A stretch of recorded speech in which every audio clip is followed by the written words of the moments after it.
Espiègle, farceur mais toujours gentil, de cours de récré en aventure au coin de la rue, ainsi va la vie du petit Nicolas. Depuis 1959, ces aventures imaginées par René Goscinny et dessinées par Jean-Jacques Sempé enchantent les enfants. Au fil des années, le trait a évolué, mais Nicolas a toujours 8 ans. D'ailleurs, c'est un peu leur enfance que ces auteurs racontent, une enfance légèrement surannée. Je pense qu'il y a un peu ce monde parfait, imaginaire, mais tiré du réel, qui décrit une époque qui est un petit peu une référence dans les souvenirs des parents.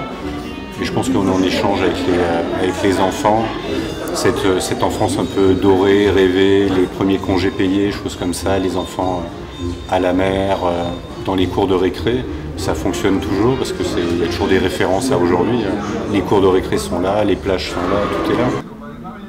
Et si le petit Nicolas plaît aux enfants, il est toujours aimé des grands. Pour moi, c'était vraiment l'enfance, c'est des souvenirs d'enfance. Ça m'a donné le goût de lire. C'était simple, c'était facile à lire, c'était drôle. Il y a un décalage. Mais pour moi, c'est agréable. Ça me rappelle des souvenirs, des choses plus anciennes, les vêtements, l'école, les bureaux, toutes ces choses-là. Disons que moi, je retrouve ce que j'ai retrouvé, ce qu'il y avait en 70. Le 9 juillet sortent les vacances du petit Nicolas. En livre, il stimule notre imaginaire et une fois incarné à l'écran, nous sommes allés interroger un comité d'experts. Qu'est-ce que vous avez préféré, le livre ou les films? Le livre. Le film. Le livre. Le livre. Les films. Le film. Le livre.